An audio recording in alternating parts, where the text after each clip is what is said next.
sorti d'entre les morts, il était utile que les frères et ses proches puissent venir le saluer, exprimer leur solidarité et leur compassion. Comme on dit chez nous un pays ami, c'est l'eau qui t'aime qui rentre dans ton canal. Quand on va au Marigot, la rivière coule, il y a beaucoup d'eau qui circule, mais il y a une certaine quantité qui va rentrer dans le canal que vous portez. Vous considérez que c'est cette eau-là qui a décidé de vous désaltérer. Et j'ai l'habitude de raconter cette anecdote de feu le cardinal Agré qui m'avait dit que Dieu nous a donné beaucoup d'organes, les mains, les yeux, les oreilles, les bras, les pieds. Il y a certains que nous contrôlons, il y a d'autres que nous ne contrôlons pas. Les yeux, c'est vrai que c'est nous-mêmes qui regardons, mais il arrive des moments où les yeux tombent sur des spectacles que nous ne voulons pas voir, parfois nous fermons les yeux. Ça veut dire que nous n'avons pas la totale maîtrise de nos yeux. Les oreilles, c'est la même chose. Vous passez, puis il y a des sons, des propos qui tombent dans vos oreilles, vous aurez souhaité ne pas les entendre. Mais les pieds, là où on n'a pas décidé d'aller, les pieds ne nous mèneront jamais. Donc c'est dire qu'aujourd'hui, comme le Boubacar l'a dit, le projet a été formé de venir nous saluer et c'est donc en toute conscience que vous avez décidé de venir nous saluer. Je voudrais vraiment vous dire merci. Merci d'avoir accepté d'être dans la délégation que le président Gbagbo a décidé de nous envoyer. S'agissant du président Gbagbo, je voudrais vraiment en retour que vous lui transmettiez tous nos vœux de bonnes et heureuses années 2023.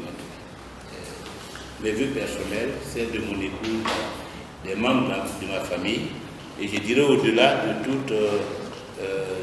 tous les camarades qui m'entourent ce soir.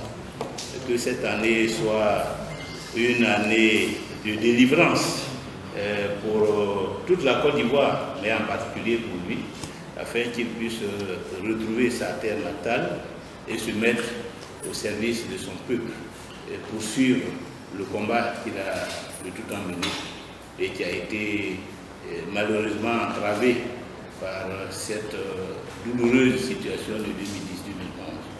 Retrouver sa famille, retrouver ses camarades que nous sommes, afin que nous puissions, je dirais, décharger ce fardeau qui pèse sur toute la Côte d'Ivoire, mais qui pèse en particulier sur ses compagnons de lutte depuis qu'il est dans les liens de la captivité jusqu'à ce jour.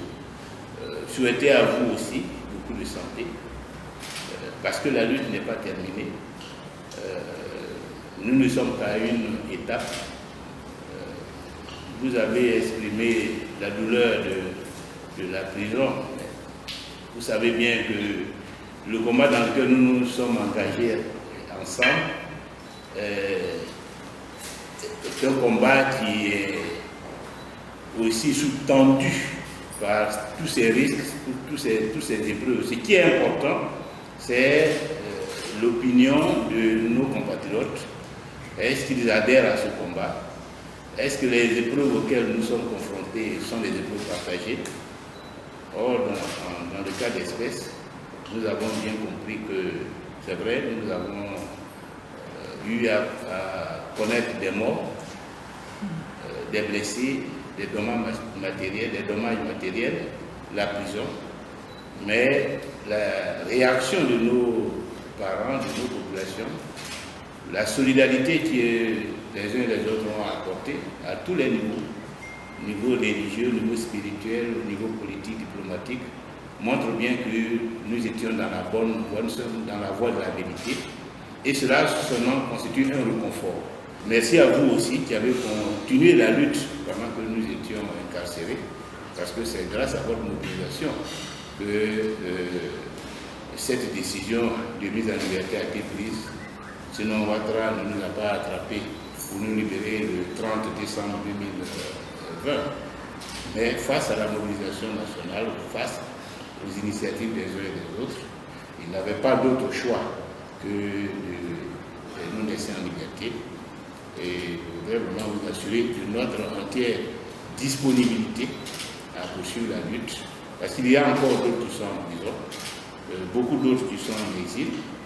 Il y a le retour du président Gbagbo de Blé Goudé et du maire Akossi Benjo qui constitue une priorité, une préoccupation aussi pour tous les hommes politiques. Donc nous restons engagés dans la bataille afin que notre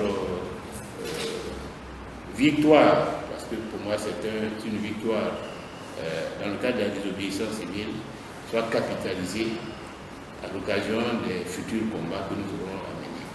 Donc encore une fois, bonne et heureuse année à chacune et à chacun d'entre vous. Il faut retenir ce que l'ambassadeur Kone Boubacar a dit. Nous sommes en Afrique et notre frère a souffert. Tout le monde a suivi les événements qui ont éclaté ici depuis le 7 août 2020. Beaucoup des nôtres ont été arrêtés, ont été tués, ont été séquestrés. Le frère a été arrêté et emprisonné. Dans de telles circonstances, il est bon, dès qu'il sort, de courir, d'aller voir d'abord s'il se porte bien et lui manifester notre compassion. C'est ce que le président Gbagbo nous a demandé de venir faire cet après-midi. Et c'est pourquoi vous nous voyez ici. Est-ce que ce rapprochement veut dire que c'est l'unité au sein du Front populaire ivoirien? J'ai bien dit compassion. Je pense, j'ai bien dit compassion. On est ici pour soutenir les frères. Est-ce qu'en dehors de cette initiative-là, il y aura d'autres choses pour vraiment travailler dans le sens de l'unité? Mais nous sommes des frères. Nous sommes des frères. On échange tout le temps. Chacun a le contact de l'autre. À n'importe quel moment, si l'occasion se présente, on sera là. Est-ce qu'on peut espérer Cet après-midi, nous ne sommes pas venus discuter de politique. Nous sommes venus manifester notre compassion à un frère qui a souffert. J'ai fait la prison, j'ai fait 4 ans. Je sais ce que cela veut dire. Et c'est pourquoi nous sommes là. Merci.